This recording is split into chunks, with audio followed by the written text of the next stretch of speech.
Hola a todos, bienvenidos a mi canal Familias y Discapacidad. Mi nombre es Yanira Soundi.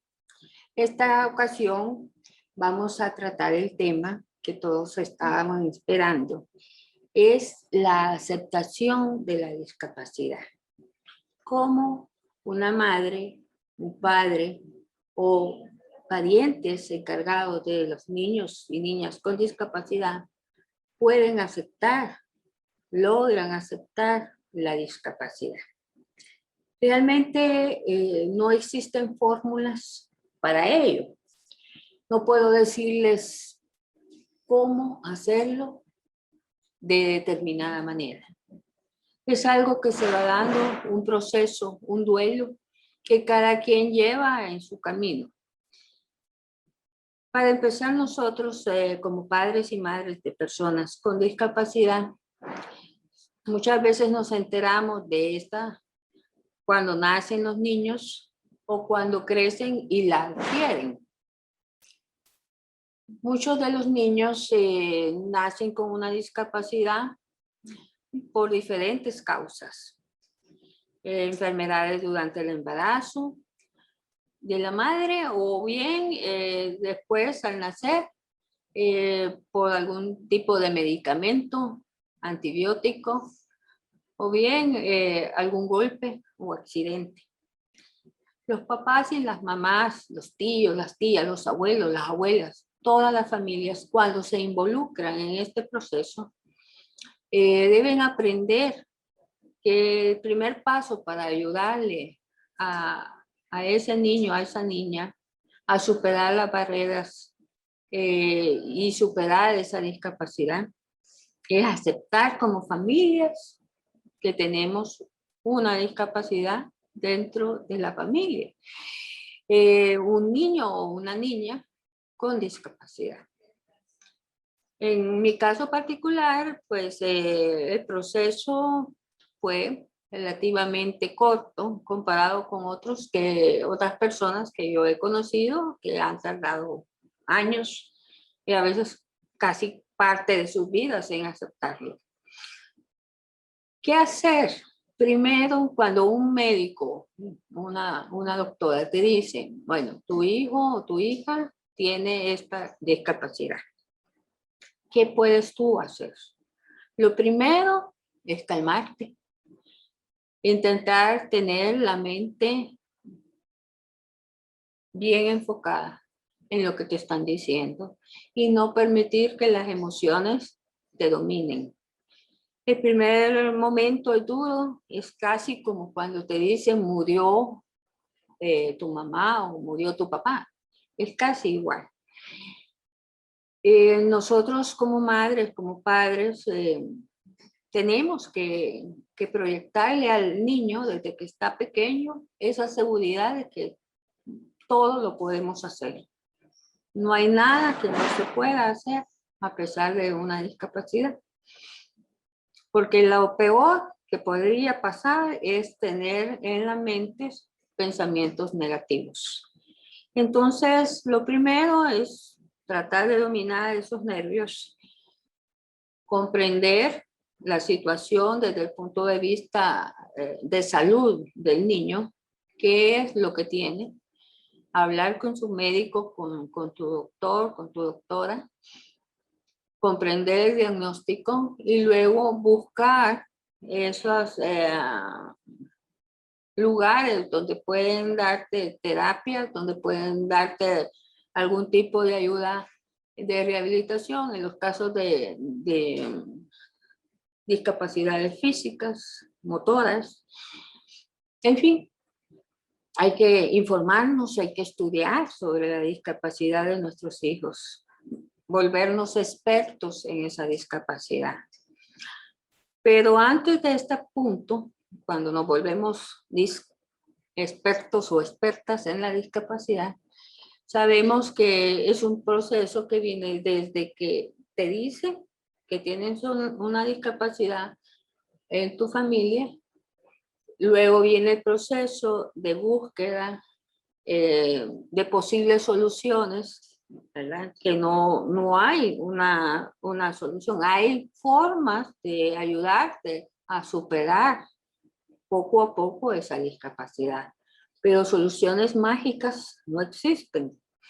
Luego de esto viene la etapa en la cual tú decides buscar a Dios, generalmente en esta tercera fase. Y muchas amistades o parientes te dicen en tal iglesia, en tal lugar hacen milagros, que los sacerdotes, que los curas, que la Virgen, que Dios te va a hacer el milagro. Y tú empiezas a buscar un milagro en todos estos lugares. Esa es la tercera fase, ¿no? Primero vemos lo médico, luego buscamos muchas veces ayudas alternativas, luego vemos la parte de la creencia que podamos nosotros tener y la fe en los milagros. Luego, cuando pasa esta etapa de los milagros, viene la soledad de tu familia, en este caso serías tú y tu hijo, tus propias soledad como madre o como padre, para analizar o pensar qué realmente es lo que Dios, para qué Dios te ha dado el regalo de tener un niño o una niña con discapacidad. Las personas que creemos en Dios pensamos así. Entonces, en ese momento dejamos a un lado lo que digan las personas, que te quieren muchas veces ayudar, pero que en ese momento no existe nadie que te va a ayudar más que Dios, ¿verdad? Dios, que es quien nos sostiene. Entonces, en mi caso particular, tomé a mi hija, fui a la iglesia y yo sola, en mi interior, pedí a Dios sabiduría, luz, para poder entender cuáles eran los propósitos de Él en mi vida, ¿no? Y también en la vida de mi hija, para que Él me estaba entregando aquel regalo. Cuando tú logras entregarte y entregar a tu hija a Dios, es cuando tú logras tranquilizarte y aceptar la sordera, en mi caso, o aceptar la discapacidad que te coloca en tu camino. Luego de esta etapa viene la formación, el aprendizaje autodidacta de los padres, de las madres, de la familia, para aprender todo lo posible sobre la discapacidad y volvernos expertos, entre comillas. Al lograr esto otro, ya nosotros podemos ayudar a nuestros hijos, aprendemos lengua de señas, aprendemos qué hacer, de qué manera dominar el miedo del niño, de la niña en la noche, por ejemplo, cómo hacer cuadernos de normas de comportamiento para evitar que se muerdan o que se golpeen cuando ellos se enojan porque no los entendemos y son unos bebés, son unos niños de 1 año, 2 años. Entonces, todo es un proceso. Yo, en mi parte, en mi experiencia, creé, inventé métodos para comunicarme y para enseñarle a mi hija, pues, la manera de expresarse, para evitar que se golpeara o que tuviera una crisis de nervios por no darse a entender. Y así fue, poco a poco, cuando ella pues tenía alrededor de 4 años más o menos, yo ya había aprendido lengua de señas. Primero aprendí lengua de señas americana, pues era la que me enseñaron las personas a quienes yo busqué. Todavía en esa época no estaba muy desarrollada la lengua de señas salvadoreña y posteriormente aprendí también lengua de señas salvadoreña. Así que, pues gracias a Dios, hemos formado una organización, formé una organización en el 2003, se llama Fundación Manos Mágicas, para capacitar, para sensibilizar a personas y lograr ir creciendo poco a poco esa comunidad de personas que son incluyentes a personas con discapacidad. Personas que realmente son sensibles y que han aprendido de nuestra ONG, han aprendido las normas, la ética, lengua de señas salvadoreña, han aprendido muchas formas eh, para hacer accesible información, métodos, en fin, todo esto se ha ido dando y fue así como Dios me usó. Pienso yo que a través de mi hija logré entender todas las necesidades legales, educativas, culturales y de otra índole que tenía la población con discapacidad en general y la población sorda. Fundé la ONG y luego pues he escrito varios libros acerca de esto, que es sobre la educación, cómo enseñar español a personas sordas y lo que se debe de saber acerca de las personas con discapacidad auditiva, personas sordas.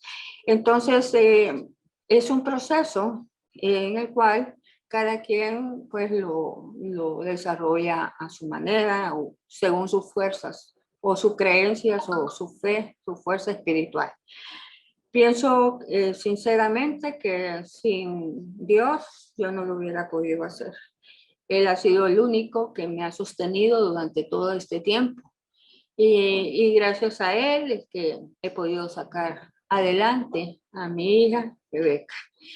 Luego, a los 25 años de edad, Camila, mi otra hija, pues le descubrí yo una baja visión y fue otro camino también por aceptar esta baja visión y ver la manera de apoyarla y de vencer esas barreras que tenía enfrente.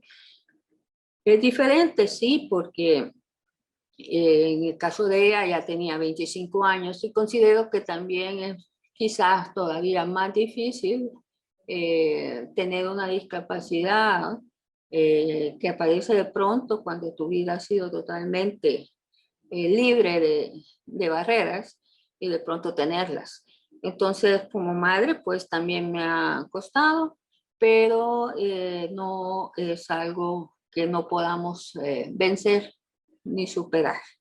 Recuerden que Dios nos fortalece y Dios es quien nos pone propósitos en cada uno de nuestros corazones y por eso es diferente, como les decía al principio.